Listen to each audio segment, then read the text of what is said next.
correction du DS5. Exercice 1. Dans 238 123, la virgule se place tout à la droite du 3. Il nous faut, pour une écriture scientifique, un nombre qui soit compris entre 1 et 10, 10 étant exclu. Ça veut dire que la virgule vient se placer entre le 2 et le 3. On se retrouve avec 2,38 123. Cette virgule s'est déplacée de 5 rangs. Et donc du coup, en fait, à partir de 2,38 123, il faut aller de 5 rangs vers la droite pour retrouver le 238 123. Donc du coup, l'écriture scientifique de 238 123, c'est 2,38 123 fois 10 puissance 5. Pour 0,00045, on voit bien où est la virgule.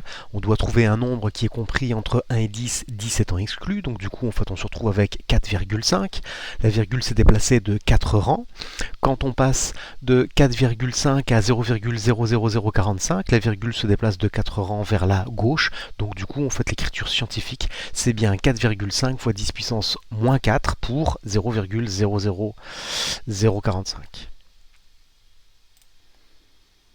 Exercice 2, Marc a mangé un quart du paquet de bonbons, Aline a mangé 3/8 du paquet de bonbons. Donc du coup, pour savoir quelle part du paquet de bonbons ils ont mangé tous les deux, on va ajouter ces fractions. On va faire donc un quart plus 3/8. On va transformer un quart pour que son dénominateur soit égal à 8. Donc un quart est égal à 2/8 en multipliant numérateur et dénominateur par 2. Et 2/8 plus 3/8, ça nous fait 5/8. Une petite phrase de conclusion, Marc et Aline ont mangé 5/8 du paquet de bonbons. Pour la question B, il suffit de faire la totalité du paquet de bonbons qui est 1 moins ce qu'ils ont déjà mangé, 5/8. Donc 1 moins 5/8, c'est pareil que 8/8 moins 5/8.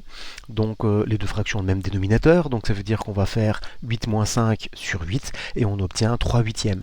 Donc il reste 3/8 du paquet de bonbons.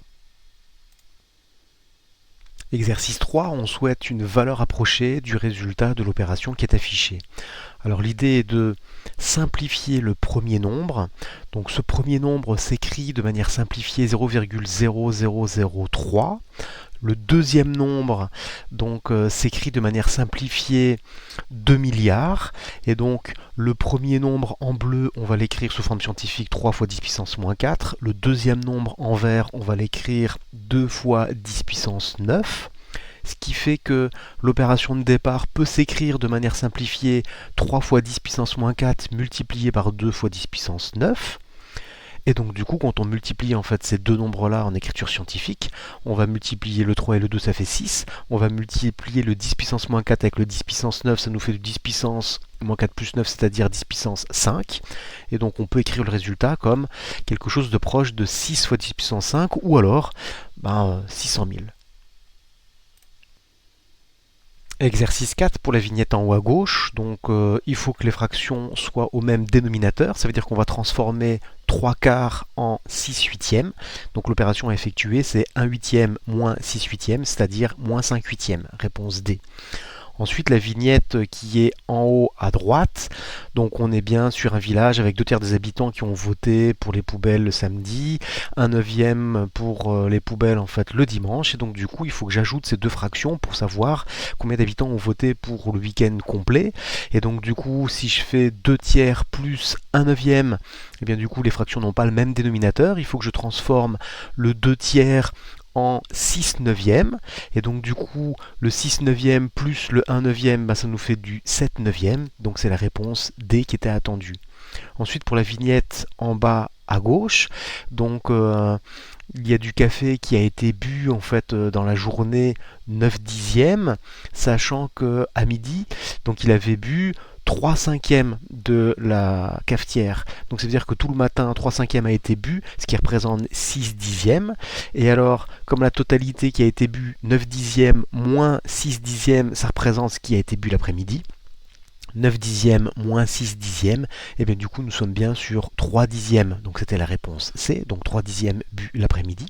Et puis pour la dernière vignette en bas à droite, donc du coup on est bien sur, voilà, ce qui a été mangé, c'est 6/7 de la boîte de chocolat.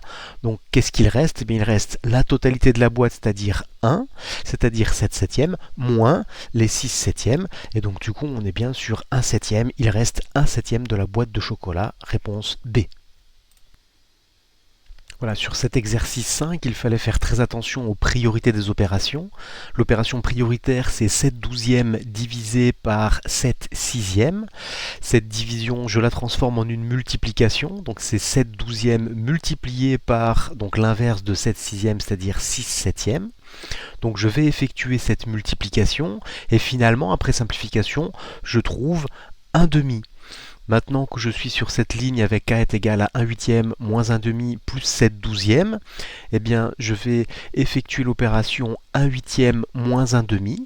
Et donc pour cela, en fait, je vais mettre le dénominateur de 1 demi à 8. Donc ce qui fait que je me retrouve avec 1 huitième moins 4 huitièmes plus 7 douzièmes.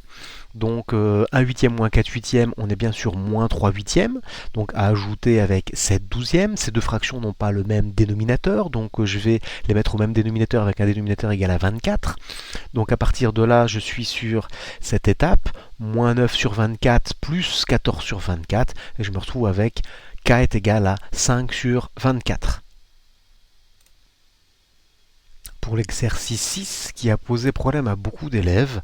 Donc je crois qu'une version simplifiée en fait peut être sous forme d'un dessin. Donc ça c'est le dessin en fait du cours. Alors un quart de la pizza a déjà été mangé, donc c'est la partie en blanc. Ça veut dire qu'il reste forcément en fait les trois quarts de la pizza. Ces trois quarts de la pizza sont découpés en 6 bouts identiques. Donc c'est bien pour ça que j'ai numéroté de 1 à 6. Moi de mon côté j'ai mangé 1 sixième, mon frère a mangé le reste, c'est-à-dire il a mangé 5 sixièmes de ce qui reste. Et donc du coup, 5 sixièmes de 3 quarts, eh bien c'est exactement en fait le calcul qui est indiqué. Et donc pour ça, on va multiplier les fractions, donc on va obtenir 15 24e qu'on peut simplifier par 5 huitièmes. Comme il était demandé en fait une seule séquence de calcul, il fallait bien indiquer, donc à la place de 5 sixièmes pour mon frère, on explique que c'est 1 moins 1 sixième, et puis on pouvait même détailler encore plus en mettant non pas 3 quarts, mais en mettant 1 moins 1 quart, pour dire que c'était les 3 quarts. Mais comme dans l'énoncé il était déjà indiqué en fait qu'il nous reste en fait les 3 quarts donc à manger, bien du coup il n'y avait pas de souci là-dessus. Un dessin donc était vraiment une bonne idée, mais un croquis même, hein. Mais par contre il faut savoir bien l'exploiter quoi, bien sûr. Pour l'exercice 7, on nous demande de calculer la distance donc AB. À partir de là, on va utiliser le théorème de Pythagore. Donc on indique qu'on travaille dans le triangle ABM qui est rectangle en M, c'est important. Ensuite, on dit qu'on utilise le théorème de Pythagore. Donc ces deux éléments-là, en fait, sont vraiment indispensables. On repère donc l'hypoténuse, c'est AB. On commence à écrire l'égalité de Pythagore en commençant par AB puissance 2 égale. Donc est égal à AM carré plus MB carré. Étape du dessous, en fait, on remplace les longueurs qu'on connaît, c'est-à-dire à la place de AM, j'écris 50, à la place de MB, j'écris 120. Donc ce qui fait que AB carré est égal à 2500 plus 14400. Et ensuite, on est sur AB carré est égal à 16 900, donc ce qui fait que AB est égal à racine carrée de 16 900, et donc AB est égal, en utilisant la calculette, est égal à 130. Donc la distance entre ces deux îles est de 130 km. Pour cet exercice 8, on va indiquer les deux éléments importants de la rédaction, c'est-à-dire qu'on travaille dans un triangle rectangle, c'est le triangle SHP rectangle en H, on utilise le théorème de Pythagore, et donc on va établir l'égalité de Pythagore. Alors, pour ça, il faut repérer l'hypoténuse. L'hypoténuse, c'est SP. Ça veut dire que dans l'égalité de Pythagore, on va d'abord commencer par écrire SP carré égale. Et donc est égal à SH carré plus HP carré. Ensuite, l'étape du dessous, on va remplacer les longueurs qui sont connues. À la place de SP, je mets 13, à la place de HP, je mets 2, ce qui fait que la ligne, c'est bien 13 au carré est égal à SH carré plus 2 au carré. En calculant en fait les puissances de 2, j'ai ligne du dessous, 169 est égal à SH carré plus 4. Donc pour avoir SH carré, il suffit juste de faire une petite soustraction. On fait 169 moins 4, ce qui fait que SH carré est égal à 165. Donc on a SH est égal à racine carrée de 165. on utilise la calculatrice et là, l'écran de la calculatrice se remplit. C'est-à-dire qu'on va obtenir une valeur approximative de SH. On est sur SH est à peu près égal à 12,845, etc. On ne me donne aucune consigne concernant cette précision, donc à afficher. Donc ça veut dire que je vais prendre un chiffre après la virgule et je vais indiquer la phrase de conclusion. Le sommet de l'échelle se trouve à environ 12,8 mètres du sol. Pour cet exercice 8, donc il faut convertir 1,2 heures en heures et minutes. Alors c'est 1 heure et 0,2 heures. 0,2 heures, si je le multiplie par 60, j'obtiens le nombre de minutes, c'est-à-dire c'est 1 heure et 12 minutes. Donc c'était réponse A. Ensuite, à la piscine, donc j'ai retenu ma respiration pendant 90 secondes. Donc 90 secondes, c'est un paquet de 60 plus 30 secondes, c'est-à-dire que ça correspond à 1 minute et 30 secondes. La vignette en bas à gauche, donc j'ai une bétonnière qui a une capacité en fait de 130 litres. 130 litres, ça correspond à 130 décimètres cubes. Et pour passer au mètre cube, et bien du coup en fait il suffit simplement de déplacer la virgule de 3 rangs vers la gauche, c'est-à-dire on est bien sur 0,13 mètres cubes, réponse D.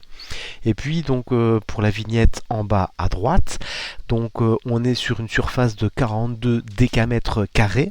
Les 42 décamètres carrés, en fait je place bien ça en fait dans le tableau. Le 2 vient dans la colonne la plus à droite des décamètres carrés.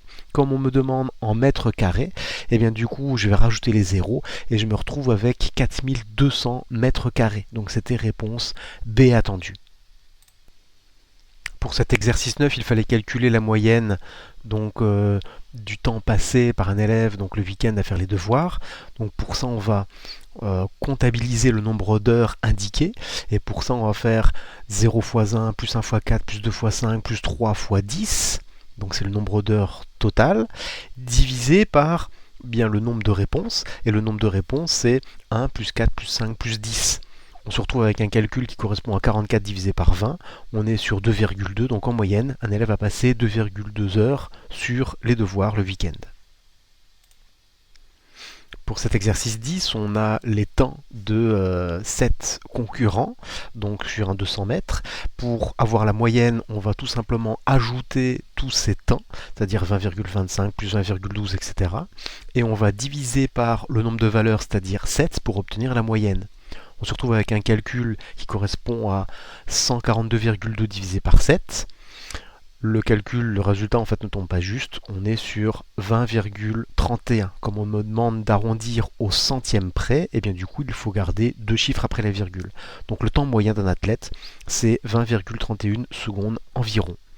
Puis ensuite on me demande la médiane de cette série.